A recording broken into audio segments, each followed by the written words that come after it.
तो दोस्तों चलिए एक बार फिर से हम आपके लिए लेकर आए हैं देश और दुनिया की ताजा बड़ी खबरें। फटाफट एक एक कर सभी खबरों को आज आपको विस्तार से बताएंगे, तो वीडियो को अंत तक जरूर देखें। दोस्तों पहली खबर में आपको बताएंगे सऊदी अरब से मोदी सरकार को लगा बड़ा झटका। उत्तराखंड में मुसलमानों के घरों पर बुलडोजर चलाने का सऊदी अरब ने किया विरोध, मानवाधिकार का बताया उल्लंघन। वहीं आपको बताएंगे कांग्रेस की भारत जोड़ो यात्रा में शामिल होंगे अखिलेश यादव, किया ऐलान। वहीं दोस्तों अगली खबर में आपको बताएंगे एक दूसरे पर परमाणु हमला नहीं करेंगे भारत और पाकिस्तान, नए साल के पहले दिन हुआ वादा। वहीं दोस्तों आपको बताएंगे अखिलेश यादव के बाद अयोध्या के संतों ने भारत जोड़ो यात्रा में शामिल होने का किया ऐलान, बीजेपी आरएसएस की उड़ी नींदें। वहीं दोस्तों आपको बताएंगे कांग्रेस में घर वापसी करेंगे गुलाम नबी आजाद, बदलने लगा मन। वहीं आपको बताएंगे ज्ञान वापी मस्जिद और श्रृंगार गौरी केस लड़ने वाली महिला का सियासी दाव, बीजेपी से मांगा टिकट, योगी की उड़ी नींदें।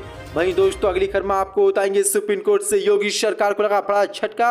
सुप्रीम कोर्ट ने पूर्व बाहुबली विधायक मुख्तार अंसारी की सजा पर लगाई रोक, योगी सरकार से मांगा जवाब। तो दोस्तों सभी खबरों को एक एक कर विस्तार से आपको बताने वाले, वीडियो को दिल से लाइक कर चैनल को सब्सक्राइब जरूर कर लें और कमेंट बॉक्स में आप हमें जरूर बताएं कि आप हमारी वीडियो को कहां से देख रहे हैं। इसी बीच दोस्तों बढ़ते हैं अगली खबर की ओर। सऊदी अरब से मोदी सरकार को लगा बड़ा झटका। उत्तराखंड में मुसलमानों के घरों पर बुलडोजर चलाने का सऊदी अरब ने किया विरोध, मानवाधिकारों को बताया उल्लंघन। दरअसल आपको बता दें कि उत्तराखंड के हल्द्वानी शहर में लगभग 4500 मकानों के ऊपर बीजेपी सरकार ने बुलडोजर चलाने के निर्देश दिए हैं। राज्य में रेलवे की जमीन पर अवैध रूप से बने इन घरों को बुलडोजर द्वारा तोड़कर रेलवे की जमीन को हटाया जाएगा। जिन मकानों पर यह बुलडोजर चलाया जाएगा वह मकान मुसलमानों के हैं। अब इसी मामले को लेकर बीजेपी को सऊदी अरब से बड़ा झटका लगा है।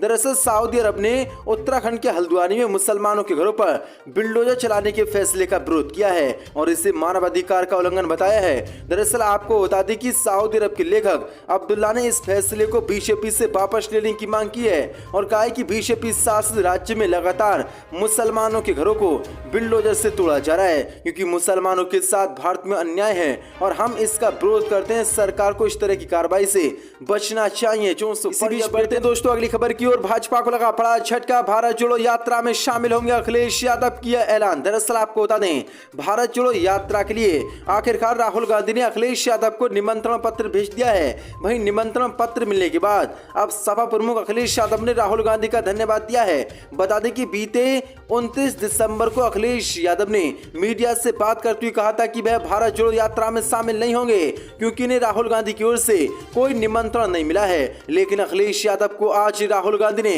भारत जोड़ो यात्रा में शामिल होने को लेकर निमंत्रण पत्र भेजा है। अब इसी पर अखिलेश यादव ने राहुल गांधी का शुक्रिया अदा किया है। अखिलेश ने कहा कि प्रिय राहुल गांधी जी, भारत जोड़ो यात्रा में निमंत्रण के लिए धन्यवाद एवं भारत जोड़ो की मुहिम की सफलता के लिए हार्दिक शुभकामनाएं। अखिलेश ने कहा कि भारत भूगोलिक विस्तार से अधिक एक भाव है जिसमें प्रेम, अहिंसा, करुणा, सहयोग और सौंदर्य ही वो सकारात्मक तत्व है जो भारत को जोड़ते हैं। आशा है ये यात्रा हमारे देश की इसी समावेशी संस्कृति के संरक्षण के उद्देश्य से अपने लक्ष्य को प्राप्त करे। जो सो बड़ी अपडेट निकल के सामने, अखिलेश यादव अब भारत जोड़ो यात्रा में शामिल होंगे जो कि बीजेपी के लिए झटका है। इसी बीच बढ़ते हैं दोस्तों अगली खबर की ओर। एक दूसरे पर परमाणु हमला नहीं करेंगे भारत और पाकिस्तान, नए साल के पहले दिन हुआ वादा। दरअसल आपको बता दें भारत और पाकिस्तान ने न्यू ईयर के पहले दिन वादा किया है कि दोनों ही देश एक दूसरे पर परमाणु हथियारों से हमला कभी नहीं करेंगे।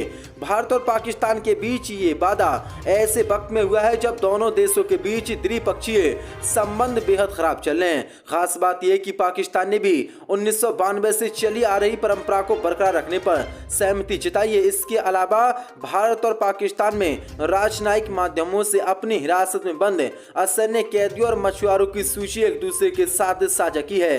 पाकिस्तान की ओर से एक बयान में कहा गया है कि 631 भारतीय मछुआरों और 2 भारतीय नागरिक कैदियों की रिहाई और स्वदेश वापसी में तेजी लाने का आग्रह किया गया था जिन्होंने अपनी सजा पूरी कर ली है।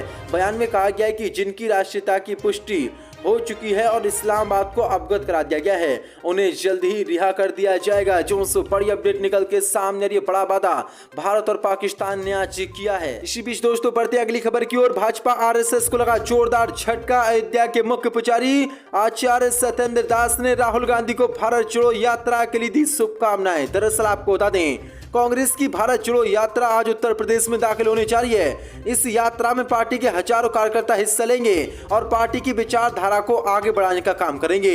अब राहुल गांधी के नेतृत्व में चल रही इस यात्रा को अयोध्या के मुख्य पुजारी आचार्य सत्येंद्र दास द्वारा शुभकामनाएं दी गई हैं। उन्होंने राहुल गांधी को भी आशीर्वाद दिया है। अब राम जन्मभूमि और अयोध्या के मुख्य पुजारी की तरफ से राहुल गांधी के लिए संदेश मायने रखता है, जिसके बाद भाजपा आरएसएस की नींद उड़ गई है।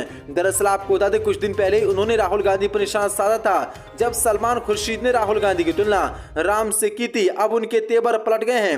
अयोध्या के मुख्य पुजारी ने एक चिट्ठी के जरिए राहुल गांधी को भारत जोड़ो यात्रा के लिए शुभकामनाएं दी हैं। उन्होंने कहा कि मेरी शुभकामना है कि आपकी भारत जोड़ो यात्रा मंगलम हो, आपका जो देश जोड़ने का ख्वाब है वो पूरा हो, जिस लक्ष्य को लेकर आप चल रहे हैं उसमें आपको सफलता मिले, आप स्वस्थ रहें, दीर्घायु रहें, देश हित के लिए जो भी कार्य आप कर रहे हैं उसमें आपको सफलता मिले। दोस्तों बढ़ते हैं अगली खबर की ओर। नोटबंदी पर आए सुप्रीम कोर्ट के फैसले पर कांग्रेस का बड़ा बयान। कहा उच्चतम न्यायालय ने नोटबंदी को सही नहीं ठहराया। दरअसल आपको बता दें, नोटबंदी पर आए सुप्रीम कोर्ट के फैसले पर कांग्रेस ने आज बड़ा बयान दिया है। कांग्रेस ने कहा कि ये पूरी तरह से गुमराह करने वाली और गलत बात है कि उच्चतम न्यायालय ने नोटबंदी को जायज ठहराया है।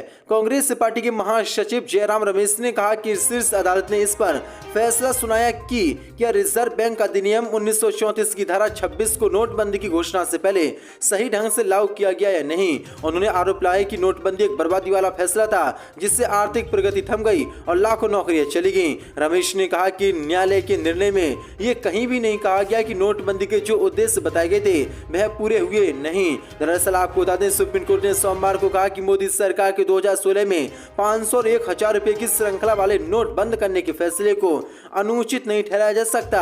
न्यायमूर्ति एएस नजीर की अध्यक्षता वाली 5 न्यायाधीशों की संविधान पीठ ने कहा कि इस संबंध में फैसला भारतीय रिजर्व बैंक और सरकार के बीच विचार विमर्श के बाद किया गया था, लेकिन अब बड़ी अपडेट निकल के सामने कांग्रेस ने भी इस पर बड़ा बयान दिया है। इसी बीच बढ़ते हैं दोस्तों अगली खबर की ओर। ज्ञानवापी मस्जिद और श्रृंगार गौरी केस लड़ने वाली महिला का सियासी दाव, बीजेपी से मांगा टिकट, भाजपा की बढ़ गई है टेंशन। दरअसल आपको बता दें, उत्तर प्रदेश में आगामी निकाय चुनाव पर लगी रोक उच्च न्यायालय से हटते ही सियासत गर्मा गई है।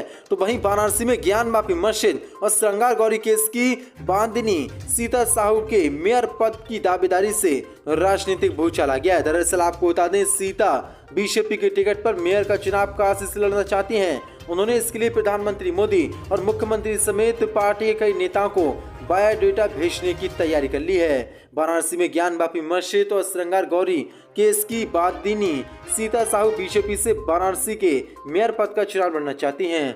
सीता ने कहा कि प्रधानमंत्री मोदी और सीएम योगी समेत भाजपा के अन्य बड़े नेताओं को भी अपना बायोडेटा भेजेंगी ताकि उन्हें वाराणसी के मेयर पद का टिकट मिल सके। उन्होंने कहा कि पिछले कई वर्षों से संघ और बीजेपी से मैं जुड़ी हुई हूँ, लेकिन उन्होंने अब तक मुझे टिकट नहीं दिया, इसलिए अब की बार मुझे वाराणसी से मेयर पद का टिकट चाहिए। जो बड़ी अपडेट है, जिसके बाद भाजपा की टेंशन। इसी बीच बढ़ते हैं दोस्तों अगली खबर की ओर। कांग्रेस के पूर्व नेता गुलाम नबी आजाद एक बार फिर कांग्रेस पार्टी में होंगे शामिल। घर वापसी की कर ली है गुलाम नबी आजाद ने तैयारी, बीजेपी की बड़ी मुश्किलें। दरअसल आपको बता दें, पिछले कुछ दिनों से बंद भारत जोड़ो यात्रा 3 जनवरी से यानी आज शुरू हो रही है। 3 जनवरी को यात्रा यूपी से शुरू होगी। वहीं आने वाले दिनों में ये यात्रा जम्मू कश्मीर तक जाएगी। इस बीच कांग्रेस के दिग्गज नेता जयराम रमेश ने एक बड़ा बयान दिया है। उनका ये बयान गुलाम नबी आजाद पर है, जिसके बाद कयास लगाए जा रहे हैं कि जम्मू कश्मीर पहुंचने पर पूर्व सीएम और डेमोक्रेटिक आजाद पार्टी के नेता गुलाम नबी आजाद भारत जोड़ो यात्रा में शामिल हो सकते हैं। हालांकि बात यहीं खत्म नहीं होती है। राजनीतिक पंडितों की माने तो उनके कांग्रेस में वापसी की संभावना भी है, लेकिन अभी तक इस पर कोई स्पष्ट बयान सामने नहीं आया है। लेकिन एपीपी न्यूज के शो प्रेस कॉन्फ्रेंस में जयराम रमेश से जब गुलाम नबी आजाद की यात्रा में शामिल होने और पार्टी में वापसी का सवाल किया गया तो उनका जवाब काफी रोचक था। उन्होंने कहा कि कश्मीर में हमारी यात्रा में कई दोस्त शामिल होने वाले हैं। गुलाम नबी आजाद अगर आना चाहते हैं तो उनका भी स्वागत है। जो बड़ी अपडेट निकल के सामने, गुलाम नबी आजाद अब कांग्रेस में फिर शामिल हो सकते हैं। कुछ ही महीने पहले उन्होंने कांग्रेस पार्टी को छोड़कर अपनी पार्टी बनाई थी। इस बीच बढ़ते हैं दोस्तों अगली खबर की ओर। सुप्रीम कोर्ट से भाजपा को लगा बड़ा झटका, बाहुबली पूर्व विधायक मुख्तार अंसारी की सजा पर रोक। सुप्रीम कोर्ट का योगी सरकार को नोटिस। दरअसल आपको बता दें, सुप्रीम कोर्ट ने आज यूपी के बाहुबली पूर्व विधायक मुख्तार अंसारी की सजा पर रोक लगा दी है। अंसारी ने इलाहाबाद हाईकोर्ट द्वारा उसे दोषी ठहराने बाद 7 साल की सजा सुनाने के आदेश को शीर्ष कोर्ट में चुनौती दी थी। सुप्रीम कोर्ट ने मामले में यूपी सरकार को नोटिस जारी कर जवाब मांगा है। ये मामला मुख्तार अंसारी द्वारा 2013 में एक जेलर को धमकाने व जान से मारने की धमकी देने का है। जस्टिस BR गवई और जस्टिस विक्रम नाथ की पीठ ने सजा पर रोक लगाते हुए मामले में उत्तर प्रदेश की योगी सरकार से जवाब तलब किया है। उत्तर प्रदेश विधानसभा के पूर्व सदस्य अंसारी को निचली अदालत में दोष मुक्त किया गया था, लेकिन इलाहाबाद हाईकोर्ट ने ये आदेश पलटते हुए 7 साल की सजा सुनाई थी। लेकिन अब बड़ी अपडेट निकल के सामने रही है। मुख्तार अंसारी ने इलाहाबाद हाईकोर्ट की याचिका को सुप्रीम कोर्ट में चुनौती दी थी और आदेश को चुनौती दी थी, जिसके बाद आज सुप्रीम कोर्ट ने मुख्तार अंसारी की सजा पर रोक लगा दी और योगी सरकार को नोटिस जारी किया और जवाब मांगा है।